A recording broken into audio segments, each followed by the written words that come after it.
Hola, te damos la bienvenida a un nuevo episodio de Argentina, Historias que nos pintan. Hoy te contaremos la historia detrás de Mariquita Sánchez de Thompson. Quizás hayas oído hablar de ella porque su casa habría sido el escenario donde se entonó por primera vez el himno nacional argentino. Pero nuestro personaje de hoy fue además una precursora en la lucha por los derechos de las mujeres a principios del 1800. Rechazó un matrimonio arreglado y se casó con su primo. En los próximos minutos te invitamos a navegar esta historia con nosotros. Relájate, tomate un mate y acompáñanos. María Josefa Petrona de Todos los Santos Sánchez de Velasco y Trillo. ¡Wow! ¡Qué nombrecito!, ¿no? Nació un 1 de noviembre de 1786 en Buenos Aires, hija del granadino Cecilio Sánchez de Velasco y la porteña Magdalena Trillo. Fue hija única de una de las familias más acomodadas y prestigiosas de la época. Recibió una educación con los mejores maestros de ese tiempo. Como todas las niñas de alta cuna, aprendió cultura general, artes, música, idiomas y buenos modales y logró una formación envidiable. En contra de lo que se esperaba, Mariquita fue una mujer con gran personalidad y opinión propia sobre la historia, el país, el futuro y el amor. Tenía solo 14 años cuando se enamoró y comprometió con su primo, Martín Thompson. Pero sus padres no estaban nada de acuerdo con ese compromiso.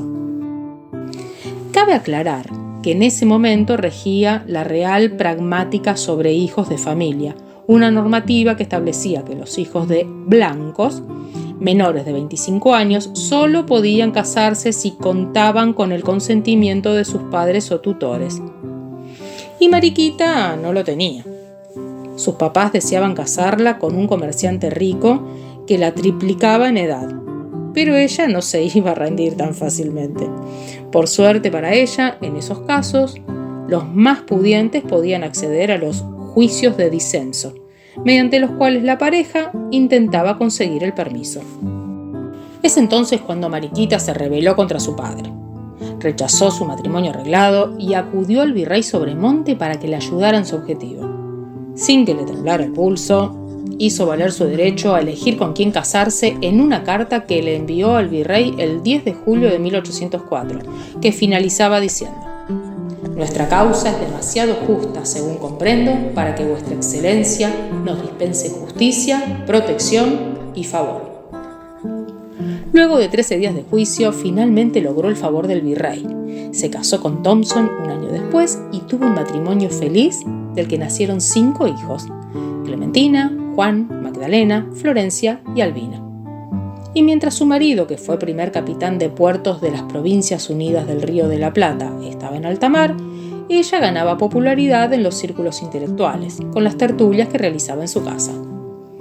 Se relacionó con representantes de la generación del 37, el movimiento intelectual que fundó el Salón Literario en Buenos Aires, al que adhirieron distintas personalidades como Domingo Sarmiento, Esteban Echeverría, Bartolomé Mitre, Vicente López, José Mármol y Miguel Cané, entre otros.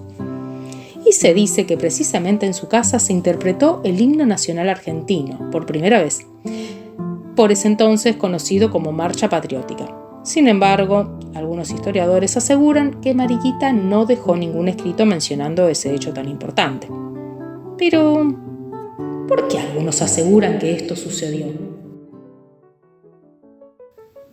El 24 de mayo de 1812, el político y poeta Vicente López y Planes, mientras presenciaba la representación teatral de la obra el 25 de mayo en la Casa de la Comedia, se sintió motivado por la música de la canción del último acto y decidió escribir las primeras estrofas para acompañar la melodía.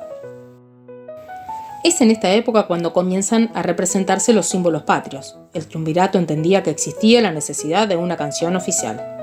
Entonces sancionó la ley que lo establecía. Fue el 11 de mayo de 1813, gracias a la Asamblea del año 13, que se aprobó esta marcha patriótica, producto de la inspiración poética de López y Planes, con partitura de Blas Parera. La tradición afirma que la canción fue interpretada por primera vez en la casa de Mariquita, quien habría entonado los primeros acordes. Algunos dicen que fue el 14 de mayo de 1813 y otros el 25 de mayo. Lo cierto es que el pianoforte que le pertenecía a Mariquita se exhibe hoy en la sala llamada Sociedad Porteña en 1810 del Museo Histórico Nacional, junto a un cuadro de Pedro Subercaseaux, llamado El pianoforte, que inmortaliza esta supuesta tertulia. En conclusión, no sabemos si el himno efectivamente se entonó por primera vez en lo de Mariquita, pero lo que sí sabemos es que esta anécdota marca la importancia de esta mujer en la historia nacional. Siguiendo con el relato de su vida, en 1819 muere en alta mar su marido, que había sido enviado con fines diplomáticos a los Estados Unidos. Su gran amor había enloquecido y falleció en el viaje de regreso. Su cuerpo fue arrojado al mar. En 1820, la viuda contrajo matrimonio nuevamente, esta vez con Washington Mandeville, un francés expatriado cuya conducta le disparó muchos sinsabores, que terminaron en su separación disimulada por las funciones diplomáticas del marido fuera del país. Aquí había sido cónsul y muchos años más tarde Mariquita reveló, en carta a Juan Bautista Alberdi, las miserias de su vida con Mandeville. De este matrimonio tuvo 3 hijos: Julio, Carlos y Enrique. Mariquita Sánchez también tuvo una formada opinión sobre la situación política y económica de la región en la que le tocó vivir. Si bien forjó una relación desde niños con Juan Manuel de Rosas, los intelectuales con quienes se rodeaba en las tertulias de su casa fueron todos opositores al federal.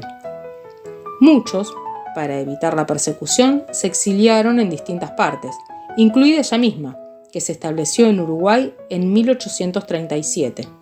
Desde allí, nunca dejó de escribir ni de exponer su punto de vista.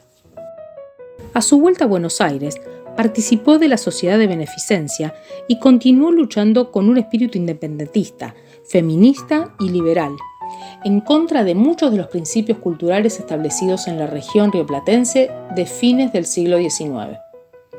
Mamita Mandeville, como la apodaron afectuosamente sus nietos, falleció el 23 de octubre de 1868 en Buenos Aires, a sus casi 82 años de edad.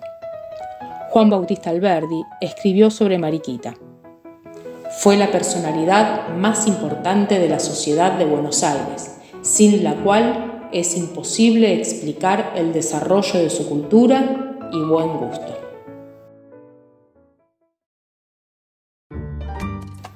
Argentina, historias que nos pintan, es un podcast creado, escrito y editado por la licenciada Laura Ledesma. Corrección de textos y locución, licenciada Mariela Varela. Si te gustó este episodio, te invitamos a dejarnos tu comentario y seguirnos en Instagram como @historiasquenospintanarg. Este podcast no tiene anuncios. Si querés apoyar nuestra propuesta, te invitamos a que nos compres un cafecito. Más info en nuestras redes sociales. Gracias por escucharnos y te esperamos la semana que viene con una nueva curiosidad sobre la historia argentina. Nos vemos.